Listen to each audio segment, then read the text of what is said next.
that gives dreams. And if it is a dream giver that has given you those dreams, then he can make those dreams happen. Hallelujah. In the most amazing way, in 2 weeks I land an incredible job. I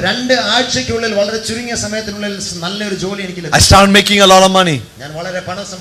I start working on the 81st floor of the North Tower of the World Trade Center. My wife started working on the 71st floor of the South Tower. She's 4 months pregnant with our son. Everything going well for us. But the morning of September 11, 2001, before the tragedy happens, I sent an email to someone in my church saying, pray for me. I want God to use me. 8:48 in the morning, I hear this incredible explosion. I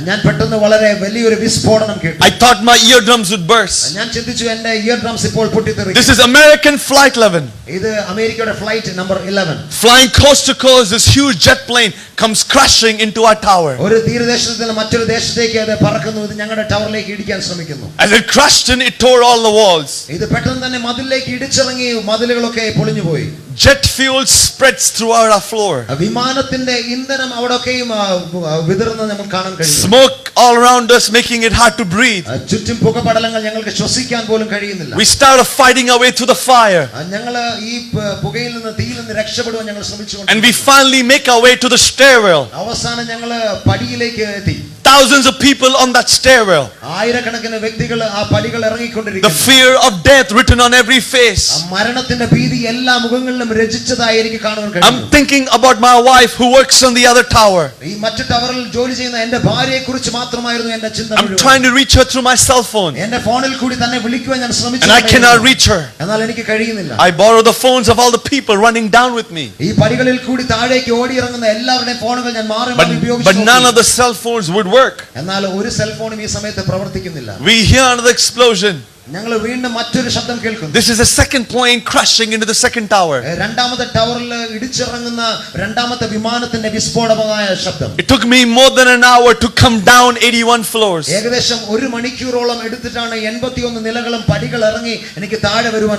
the lowest level. It's called the plaza. Hundreds of bodies scattered on that plaza. Engine of that plane also lying there. We were told to go down one more level. I get to the lowest level, and I decided to walk towards the South Tower to be looking for my wife.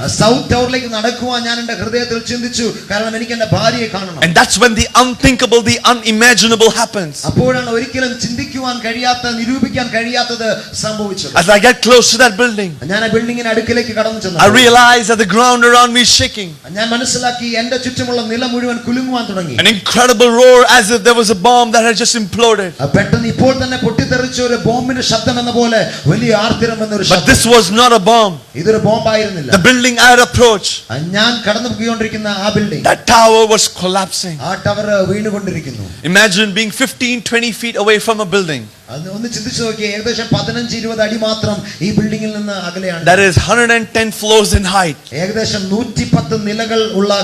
Tons of concrete steel. That building started going down in like a mushroom. And I said, God, this is it. I'm going to die here. But if I die here, where is my soul going to go?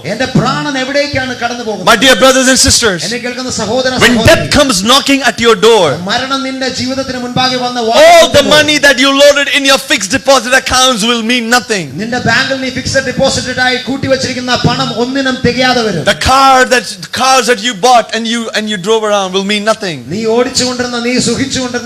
മാലകൾ അത് ഒരു ഗുണവുമില്ലാതെ മാറും. Sisters, all the jewelry that you've accumulated will mean nothing. നിങ്ങൾ കൂട്ടിവെച്ച ആഭരണങ്ങൾക്ക് നിങ്ങളെ രക്ഷിക്കുവാൻ കഴിയാതെ. Because suddenly in a moment you will realize കാരണം ഒരു നിമിഷത്തിനുള്ളിൽ നിങ്ങൾ തിരിച്ചറിയും that you came from dust and this body will return to dust. നിങ്ങൾ കടന്നു വന്നത് പൊടിയിൽ നിന്ന് നിങ്ങളുടെ ശരീരവും ഈ പൊടിയിലേക്ക് തിരികെ ചേരും. But there is something precious in you and in me that will never be destroyed. എന്നാൽ എന്നിലും നിങ്ങളിലും വളരെ ശ്രേഷ്ഠമായ ഒന്നുണ്ട്, ഒരിക്കലും നശിക്കാത്ത ഒന്ന്. No fire can destroy it. ഒരു തീക്ക് നശിപ്പിക്കുവാൻ No earthquake can destroy it. ഒരു ഭൂമി കുലുക്കത്തിനും നശിപ്പിക്കാൻ No sickness, no disease can destroy it. ഒരു രോഗത്തിനും നശിപ്പിക്കുവാൻ കഴിയാത്തത്. And you may ask, what are you talking about? നിങ്ങൾ ഒരുപക്ഷേ ചോദിക്കും, എന്തിനെക്കുറിച്ചാണ് താങ്കൾ പറയുന്നത്? It is your soul.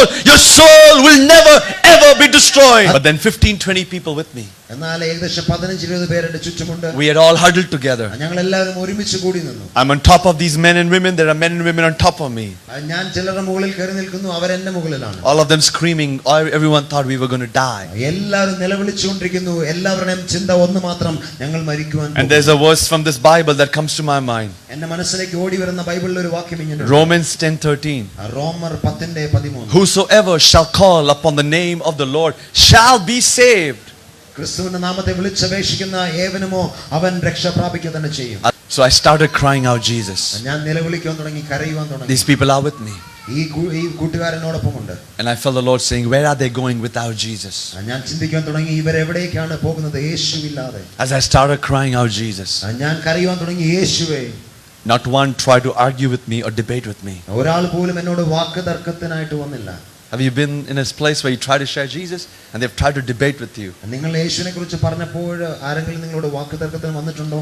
Try doing it when someone is close to death.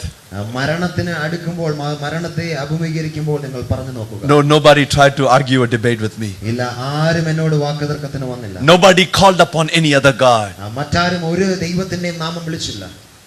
My friends, how could they?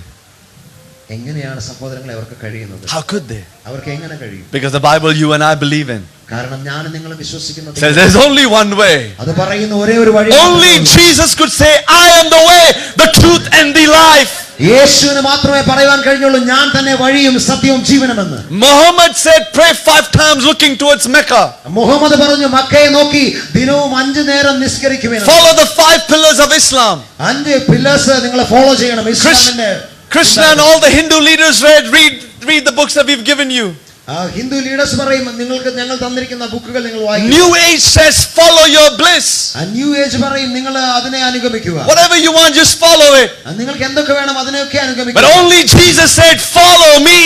യേശു മാത്രമേ, Hallelujah, എന്നെ നിങ്ങൾ അനുഗമിപ്പിൻ. I love the words of Jesus in John 14:6. I am the way, the truth and the life. യോഹന്നാൻ 14:6 യേശു പറഞ്ഞത് എനിക്ക് വളരെ ഇഷ്ടമാണ്. These people with me, they prayed with me for a few minutes. എൻ്റെ കൂടെയുള്ള ഈ കൂട്ടുകാർ ഞങ്ങൾ ഒരുമിച്ച് പ്രാർത്ഥിക്കുവാൻ തുടങ്ങി. And then we moved away from that huddle. ഞങ്ങൾ എന്നാൽ ആ കൂമ്പാരത്തിനടുക്കിൽ നിന്ന് മാറിപ്പോയി. I was being buried in debris. ഞങ്ങൾ ചുറ്റും പൊടിപടലങ്ങളാൽ നിറയപ്പെട്ടു. I thought I was going to die there. ഞാൻ ചിന്തിച്ചു, ഞാൻ മരണപ്പെടാൻ പോകുകയാണ്. After 15-20 minutes, I tried to get up. I'm plastered with glass and soot. ഞാൻ 15-20 മിനിറ്റിന് ശേഷം എഴുന്നേൽക്കുവാൻ ശ്രമിച്ചു, പക്ഷേ കഴിയുന്നില്ല. എൻ്റെ മുകളിൽ മുഴുവനും glass വീണിരിക്കുന്നു. I thought I was going to die there, choking on all that stuff. ഞാനിത് ശ്വസിക്കാൻ കഴിയാത്ത അവസ്ഥയിൽ ഞാൻ വീണ്ടും ചിന്തിച്ചു, ഞാൻ മരിക്കാൻ I പോകുകയാണ്. quickly realized the people I had prayed with, they were all dead. ഞാൻ മനസ്സിലാക്കി, ഞാൻ ആരോടൊപ്പം പ്രാർത്ഥിച്ചുവോ അവരൊക്കെ മരണപ്പെട്ടു. I said, God, they just prayed. How come they died? ഞാൻ ചിന്തിച്ചു, കർത്താവേ, അവർ ഇപ്പോൾ എന്നോട് പ്രാർത്ഥിച്ചത് മാത്രമേ ഉള്ളൂ, എന്നിട്ടും അവർ മരിച്ചല്ലോ. But I felt the Lord saying, Sujo, എന്നാൽ എനിക്ക് മനസ്സിലായി, ദൈവം എന്നോട് പറഞ്ഞു, Sujo, they called upon my name in their dying moments. അവരുടെ മരിക്കുന്ന നിമിഷങ്ങൾ അവർ എൻ്റെ നാമം വിളിച്ചു. And they are resting with me in my presence. Hallelujah. എൻ്റെ സന്നിധിയിൽ അവർ വിശ്രമിക്കുകയാണ്. I looked around, one man alive. ഞാൻ വീണ്ടും തിരിഞ്ഞു നോക്കിയപ്പോൾ ഒരു മനുഷ്യനെ കണ്ടു. We joined hands. He said he was a Christian. ഞങ്ങൾ ഒരുമിച്ച് കൈ കോർത്തു. താൻ പറഞ്ഞു, ഞാൻ ഒരു ക്രിസ്ത്യാനിയാണ്. He was an FBI agent. താൻ ഒരു FBI ഏജന്റ് ആണ്. We thought we were going to die. ഞങ്ങൾ ചിന്തിച്ചു, ഞങ്ങൾ മരിക്കാൻ. We couldn't see anything, everything dark, with debris still falling. ഒന്നും കാണുവാൻ കഴിയുന്നില്ല, ചുറ്റും പുകപടലങ്ങളാണ്. But as we started praying, ഞങ്ങൾ പ്രാർത്ഥിച്ചു തുടങ്ങിയപ്പോൾ I see a red light, a faint red light. ഞാൻ കണ്ടു, വളരെ പരിമിതമായിട്ട് കാണുവാൻ കഴിയുന്ന ഒരു ചുമന്ന light. We start following that light. ഞങ്ങൾ ആ ലൈറ്റിനെ ലക്ഷ്യമാക്കി. It's a flashing light coming out of an ambulance. അതൊരു ആംബുലൻസിൽ നിന്ന് ബഹിർഗമിക്കുന്ന ഒന്നായിരുന്നു. That ambulance was crushed. ആ ആംബുലൻസ് അത് പൊളിഞ്ഞിരിക്കുന്നു. But that light was flashing. പക്ഷേ അപ്പോഴും ആ വെളിച്ചം അവിടെ ശോഭിച്ചുകൊണ്ടിരിക്കുന്നു. I'm out of the debris now. ഞാൻ ആ കൂമ്പാരത്തിൽ നിന്ന് പുറത്തു വന്നു. Both the towers have collapsed. 2 ടവറുകളും നശിച്ചിരിക്കുന്നു. I thought, God, why did you spare my life? My wife is dead. ഞാൻ ചിന്തിച്ചു കർത്താവേ നീ എന്തിനു വേണ്ടി എനിക്ക് ജീവൻ തിരികെ തന്നു എൻ്റെ ഭാര്യ മരിച്ചിരിക്കുന്നു. But God had a plan for her life. എന്നാൽ ദൈവത്തിന് തന്റെ ജീവിതത്തെക്കുറിച്ചും ഒരു പദ്ധതി ഉണ്ടായിരുന്നു. Little did I know that that day my wife would be late to work. എന്നാൽ ഞാൻ അറിഞ്ഞിരുന്നില്ല എൻ്റെ ഭാര്യ അന്നേ ദിവസം ജോലിക്ക് താമസിച്ചു വരുമെന്ന്. The company she would work with had a lot to do with the stock market. താൻ വർക്ക് ചെയ്തിരുന്ന കമ്പനി ഒരു സ്റ്റോക്ക് മാർക്കറ്റ് കമ്പനിയാണ്. The stock market opens at 9. Stock market 9 മണിക്കാണ് ആരംഭിക്കുന്നത്. So every day she's at work by 8:40. അതുകൊണ്ട് എല്ലാ ദിവസവും 8:45 താൻ ജോലിക്ക് വരും. But that day God delayed her train by 2 minutes. എന്നാൽ അന്ന് തന്റെ ട്രെയിൻ 2 മിനിറ്റിന് വൈകി. She came into the World Trade Center. താൻ വേൾഡ് ട്രേഡ് സെന്ററിലേക്ക് കടന്നു വന്നു. But by then the North Tower is hit. എന്നാൽ ആ സമയത്തിനുള്ളിൽ നോർത്ത് ടവറിലേക്ക് പ്ലെയിൻ ഇടിച്ചിറങ്ങി. So they were not allowed to go into the building. അതുകൊണ്ട് ആ ബിൽഡിംഗിലേക്ക് പോകുവാൻ ആരെയും അവർ അനുവദിച്ചില്ല. She gets on the street level. താൻ ആ സ്ട്രീറ്റിലേക്ക് കടന്നു വന്നു. Sees people jumping out of the building. ആ വ്യക്തികൾ ആ ബിൽഡിംഗിൽ നിന്ന് പുറത്ത് ചാടുന്നത് താൻ കണ്ടു. And she thought I could be one of them. താൻ ചിന്തിച്ചു എൻ്റെ ഭർത്താവും ഇവരിൽ ഒരുവനായിരിക്കും. But my Bible says, എന്നാൽ എൻ്റെ ബൈബിൾ ഇങ്ങനെ പറയുന്നു, I will have mercy on whom I will have mercy. എനിക്ക് കരുണ തോന്നേണ്ടിയവനോട് എനിക്ക് കരുണ തോന്നും. I will have compassion on whom I will have compassion. എനിക്ക് മനസ്സലിവ് തോന്നേണ്ടിയവനോട് ഞാൻ മനസ്സലിവ് കാണിക്കും. We meet each other late that day. ഞങ്ങൾ ആ ദിവസം കുറെ മണിക്കൂറുകൾ ശേഷം കണ്ടു. They took us to a place to decontaminate us.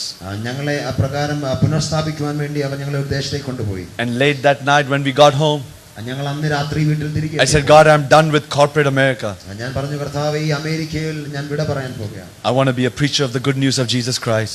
ഞാൻ യേശുവിനെ സാക്ഷിക്കുന്ന ഒരുവനായി മാറും. I had no idea how all that would happen. എനിക്കറിയില്ലായിരുന്നു എങ്ങനെ ഇതൊക്കെ And സംഭവിക്കും. God doesn't care what membership you hold. നിങ്ങൾ ഏത് മെമ്പർഷിപ്പ് ഉള്ള വ്യക്തിയെന്ന് ദൈവം ചിന്തിക്കുന്നില്ല. He wants your heart this morning. ദൈവത്തിന് നിങ്ങളുടെ ഹൃദയമാണ് വേണ്ടത്. So in the light of my testimony, അതുകൊണ്ട് ഇന്ന് എൻ്റെ അനുഭവ സാക്ഷ്യത്തിന്റെ വെളിച്ചത്തിൽ if you are that person that faces death, ഇന്ന് നിങ്ങളാണ് മരണത്തെ അഭിമുഖീകരിക്കുന്ന വ്യക്തി, if death comes knocking today, ഇന്ന് മരണം നിങ്ങളുടെ വാതിൽക്കൽ വന്ന് മുട്ടുന്നു, do you know for sure where you will go and spend your eternity? നിങ്ങൾക്ക് വ്യക്തമായി അറിയാമോ നിങ്ങളുടെ നിത്യത നിങ്ങൾ എവിടെ ചെലവഴിക്കുമെന്ന്? You've heard messages like this before, നിങ്ങൾ ഇതിനെക്കുറിച്ച് ഒത്തിരി കേട്ടിട്ടുണ്ടായിരിക്കാം. but today God has got your attention. എന്നാൽ ഇന്ന് ദൈവം നിങ്ങളുടെ ശ്രദ്ധയെ ക്ഷണിക്കുന്നു. You may not